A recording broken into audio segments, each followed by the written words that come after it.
Good afternoon बच्चों। Good afternoon sir. So class, आज हम पढ़ेंगे चैप्टर 6 जो कि है ट्रायंगल्स। सर, रोशनी मैम, पीटीआई सर और आपके लव ट्रायंगल का क्या हुआ? Silence!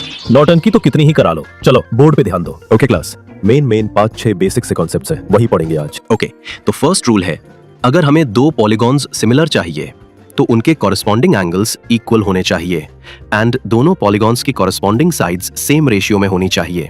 For example, trapezium ABCD and MNOP similar है क्योंकि एंगल 1, 2, 3, 4 इक्वल है एंगल 5, 6, 7, 8 के, और ऐसे ही इनकी कॉरेस्पॉन्डिंग साइड्स भी सेम रेशियो में है।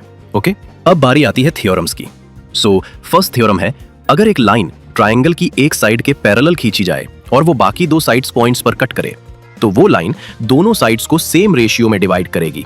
फॉर एग्जाम्पल, ट्रायंगल ABC में अगर हम एक लाइन खींचे जो साइड BC के पैरेलल हो और वो साइड AB और AC को D और E पॉइंट्स पर कट करे तो थ्योरम के according AD by DB is equal to AE by EC होगा। अब आते हैं सेकेंड थ्योरम पर।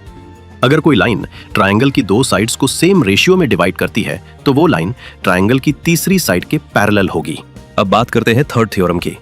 अगर दो ट्रायंगल्स में कॉरेस्पॉन्डिंग एंगल्स इक्वल होते हैं तो उनकी कॉरेस्पॉन्डिंग साइड्स भी सेम रेशियो में होती हैं एंड इसलिए वे दोनों ट्रायंगल्स सिमिलर होते हैं। चलो बच्चों, अब देखते हैं फोर्थ थ्योरम।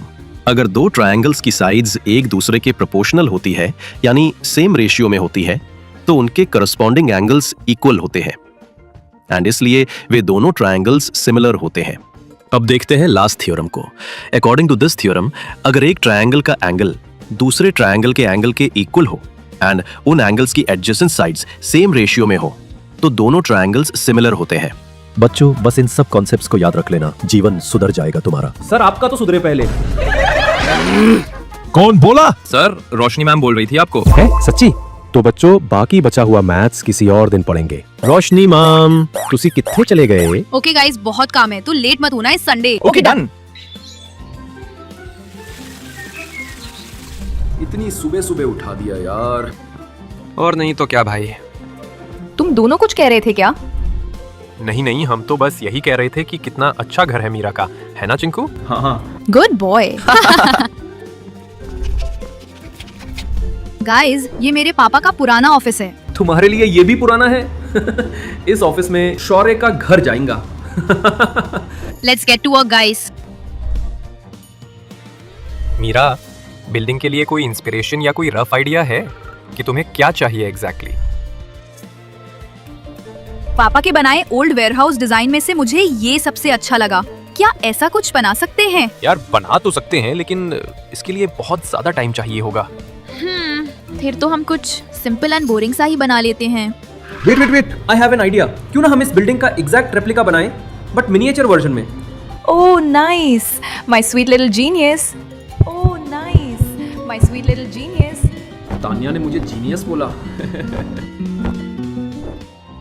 हाँ मीरा, इससे हम डिजाइन के साथ कॉम्प्रोमाइज भी नहीं करेंगे एंड चीजें बजट में भी हो जाएंगी। Thanks guys, let's do this. Okay then, let me get to work guys. Meera ने जो इमेज दिखाई है उसमें रूफ टॉप के फ्रंट में हमें ट्रायंगल शेप दिखाई दे रही है। अब हमें सेम डिजाइन चाहिए, बस छोटे वर्जन में।